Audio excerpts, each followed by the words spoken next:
एक बार पुनः स्वागत है आप सभी विद्यार्थियों का Subhash study centre YouTube channel पर। और आज का यह वीडियो कक्षा 9 के छात्रों के लिए काफ़ी ज़्यादा महत्वपूर्ण है, क्योंकि इस वीडियो के द्वारा हम आपके साथ साझा करेंगे कविवर रहीम का जो दोहा शीर्षक पाठ है। और इस पाठ का रहीम दास जी का जो अगला दोहा है 10 नंबर का दोहा, जो कि इस प्रकार से है। कदली सीप भुजंग मुख स्वाति एक गुण तीन, जैसी संगति बैठिए तय सोई फल दीन। इस दोहे के द्वारा कविवर रहीम ने संगत के प्रभाव को बहुत ही अच्छी तरह से बताया है, अर्थात हम जिस संगत में रहते हैं उस संगत का क्या प्रभाव हमारे ऊपर पड़ता है, इस दोहे के द्वारा बताया है। तो इसका हम आपको संदर्भ, व्याख्या और काव्यगत सौंदर्य लिखने का तरीका बताएंगे, क्योंकि यदि आप इस दोहे का संदर्भ, व्याख्या और काव्यगत सौंदर्य लिखने का तरीका जान लेते हैं तो आपकी परीक्षा में भी काफ़ी ज़्यादा हेल्प हो जाती है। और मैंने इसके पहले कविवर रहीम दास जी के जो 9 नंबर तक दोहे हैं और मीराबाई की जो पदावली शीर्षक पाठ है, संत कबीर दास जी का जो साखी शीर्षक पाठ है, सभी से रिलेटेड वीडियो आपको चैनल की प्लेलिस्ट में उपलब्ध मिल जाएंगे। आप जाकर देख सकते हैं और अपनी नोट्स बनाते रहिए, क्योंकि नोट्स बनाने से आपकी राइटिंग और आपको याद भी होता रहेगा। 2 फायदे हैं। तो इसका आप संदर्भ कैसे लिखेंगे,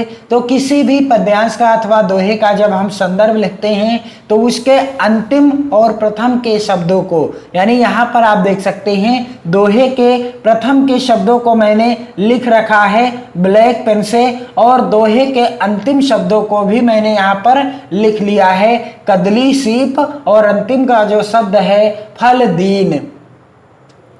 अब इस दोहे का संदर्भ क्या हो जाएगा। प्रस्तुत दोहा हमारी पाठ्य पुस्तक हिंदी के काव्य खंड में संकलित, हिंदी के किस खंड में, काव्य खंड में संकलित दोहा शीर्षक पाठ से अवतरित है, जिसके रचयिता कौन हैं, रहीम दास जी हैं। और आपको चैनल की प्लेलिस्ट में रहीम दास जी का जीवन परिचय, कबीर दास जी का जीवन परिचय, महादेवी वर्मा जी का जीवन परिचय और अन्य महत्वपूर्ण कवियों का जीवन परिचय मिल जाएगा, चाहे आप क्लास 9th के छात्र हों अथवा क्लास 10th के छात्र हों। आप चैनल के साथ जुड़ करके बेहतर और अच्छी तैयारी कर सकते हैं बोर्ड परीक्षा 2022 की। जी हाँ, बोर्ड परीक्षा 2022 की। तो संदर्भ लिखते समय आप ध्यान क्या देंगे कि प्रस्तुत दोहा हमारी पाठ्य पुस्तक हिंदी के काव्य खंड में, हिंदी के काव्य खंड में संकलित दोहा शीर्षक पाठ से अवतरित है, जिसके रचयिता कौन हैं, रहीम दास जी हैं। रचयिता कौन हैं, रहीम दास जी हैं। और आप ध्यान देंगे कि आपको संदर्भ के अंतर्गत कुछ बिंदुओं को ब्लैक पेन से लिखना है, जैसे कि प्रस्तुत दोहा हमारी पाठ्य पुस्तक हिंदी आपको ब्लैक पेन से लिखना है, कि काव्य खंड भी आपको ब्लैक पेन से लिखना है, में संकलित दोहा शीर्षक पाठ अथवा शीर्षक का नाम भी आपको ब्लैक पेन से ही लिखना है, और रचयिता का नाम, यानी जो रचयिता होगा, जो कवि होगा, उसका भी नाम आपको ब्लैक पेन से ही लिखना है। तो इसकी सरल व्याख्या क्या हो जाएगी, उसके पहले आपको मैं जानकारी दे दूं कि इसका प्रसंग क्या हो जाएगा। तो रहीम दास जी ने संगत के प्रभावों की व्याख्या की है। रहीम दास जी संगत के प्रभाव की व्याख्या कर रहे हैं इस दोहे के द्वारा। तो दोहा है कुछ इस प्रकार से, और इस दोहे की सरल व्याख्या पहले मैं आपको बता दूं, फिर हम आपको बताएंगे कि इसकी व्याख्या आप कैसे लिखें और काव्यगत सौंदर्य कैसे लिखें। तो यहाँ पर दोहा है, कदली सीप भुजंग मुख स्वाति एक गुण तीन, जैसी संगति बैठिए तय सोई फल दीन। कदली सीप भुजंग मुख स्वाति एक गुण तीन।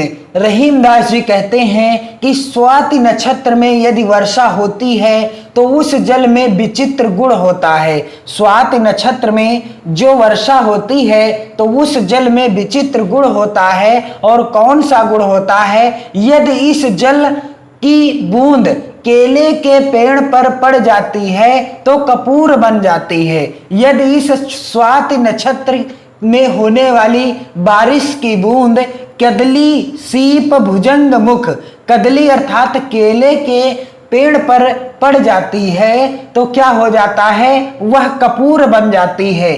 और यदि सीप में पड़ जाती है तो मोती बन जाती है। सीप में पड़ जाती है तो क्या बन जाती है, मोती बन जाती है। और भुजंग मुख, और यदि वह किसी सर्प के मुख में पड़ जाती है तो वह क्या बन जाती है, विष बन जाती है।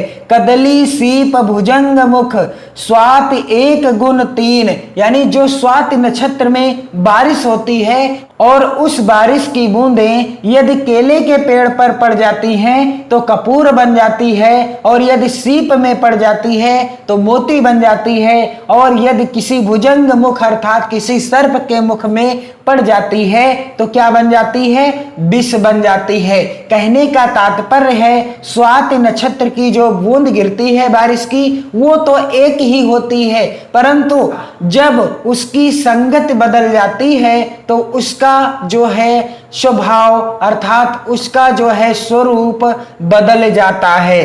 कदली सीप भुजंग मुख स्वाति एक गुण तीन, अर्थात उसमें तीन गुण होते हैं। यदि वह केले पर पड़े तो कपूर बन जाए, सीप में गिरे तो मोती बन जाए, और यदि वह किसी सर्प के मुख में गिर जाए तो विष बन जाए। तो तीन गुण होते हैं। इसीलिए रहीमदास जी क्या कहते हैं कि जैसी संगति बैठिए तय सोई फल दीन।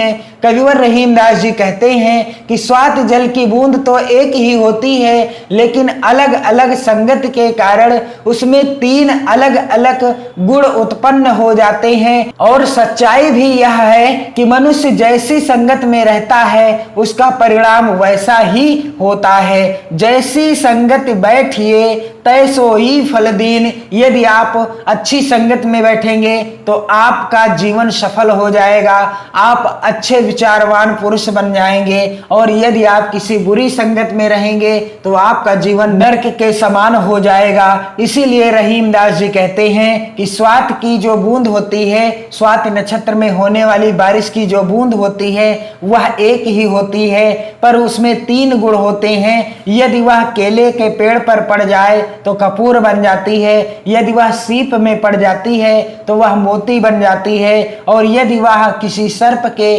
मुख में पड़ जाती है तो क्या बन जाती है, विष बन जाती है। इसीलिए रहीमदास जी कहते हैं कि जैसी संगत में हम रहेंगे उसी का प्रभाव हमारे ऊपर पड़ेगा, हम उसी के समान बन जाएंगे। तो इसकी सरल व्याख्या आप कैसे लिखेंगे, कदली सीप भुजंग मुख स्वाति एक गुण तीन, जैसी संगति बैठिए तय सोई फल दीन। क्या हो जाएगी व्याख्या, इस तरह से आपको हेडिंग डालना है व्याख्या।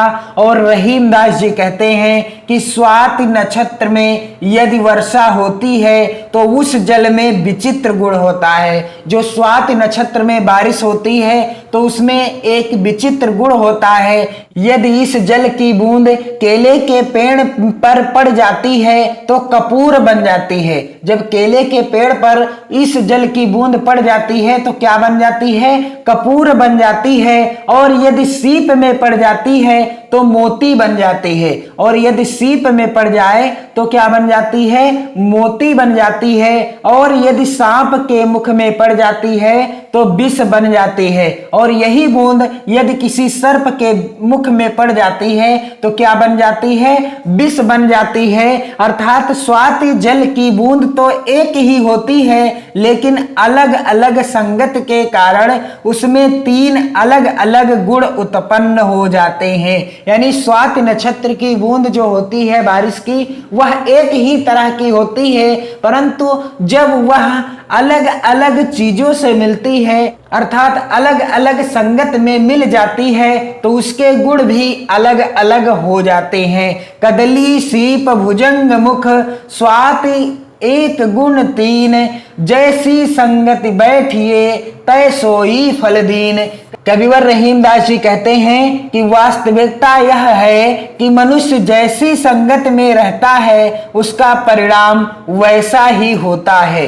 सच भी है कि हम जिस तरह की संगत करेंगे उसी तरह का परिणाम होगा। अच्छी संगत होगी तो जीवन सफल हो जाएगा, और यदि हमारी संगत अच्छी नहीं होगी तो हमारा जीवन सफल नहीं होगा। हम इधर उधर भटकते रह जाएंगे और हमारा जीवन जो होगा वह संघर्षों से। इसीलिए हमें अच्छी संगत ही करनी चाहिए। कदली सीप भुजंग मुख, स्वाति एक गुण तीन, जैसी संगत बैठिए तय सोई फल दीन। एक बूंद होती है स्वाति नक्षत्र की, लेकिन वह जब अलग अलग संगत में जाती है तो उसके अलग अलग गुण उत्पन्न हो जाते हैं। ठीक उसी प्रकार से हम जैसी संगत में रहते हैं हमारा स्वभाव और हमारा जो है बर्ताव वैसा ही हो जाता है। तो इसका आप काव्यगत सौंदर्य कैसे लिखेंगे? इस तरह से आपको हेडिंग डालना है, काव्यगत सौंदर्य। रहीमदास जी ने यहाँ स्वाति की बूंद का उदाहरण देते हुए सत्संगत की महिमा का वर्णन किया है। कविवर रहीमदास जी ने इस दोहे में स्वाति की बूंद का उदाहरण देते हुए किसका वर्णन किया है? सत्संगत की महिमा का वर्णन किया है कि यदि हमारी संगति अच्छी होगी तो हमारा जीवन सफल हो जाएगा और हमारा जीना भी सार्थक हो जाएगा। और दूसरा बिंदु है भाषा। तो दिए गए दोहे की भाषा क्या है? ब्रज भाषा है। तीसरा बिंदु है रस। तो यहाँ पर किस रस की अनुभूति हुई है? शांत रस की अनुभूति हुई है। और अगला बिंदु है छंद।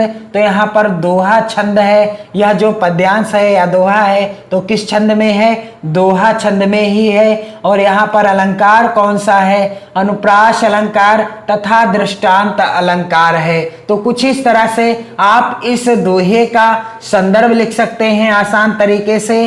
प्रसंग, व्याख्या और काव्यगत सौंदर्य लिख सकते हैं। आप इस वीडियो को अपने मित्रों में भी शेयर करते रहें और आप चैनल के साथ जुड़ करके इसी तरह के वीडियोज के द्वारा अपनी परीक्षा की बेहतर तैयारी कर सकते हैं। और आप साथ ही साथ नोट्स भी बना सकते हैं, क्योंकि आप जब नोट्स बनाएंगे तो आपको अच्छे से समझ में भी आएगा और आप जो है लिखने के आदी हो जाएंगे। अर्थात लिखने से आपकी राइटिंग भी अच्छी होने लगेगी और परीक्षा में आप अच्छे और ढंग से जब लिखेंगे और परीक्षा में जब आप अच्छे ढंग से लिखेंगे तब आपके अच्छे अंक भी आएंगे। इसलिए आपको नोट्स भी बनाना है और चैनल के साथ जुड़ करके अपनी परीक्षा की दृष्टि से विधिवत और सटीक तैयारी भी करते रहना है। पढ़ते रहिए, मस्त रहिए, वीडियो को अधिक से अधिक मित्रों में शेयर करते रहिए। जय हिंद।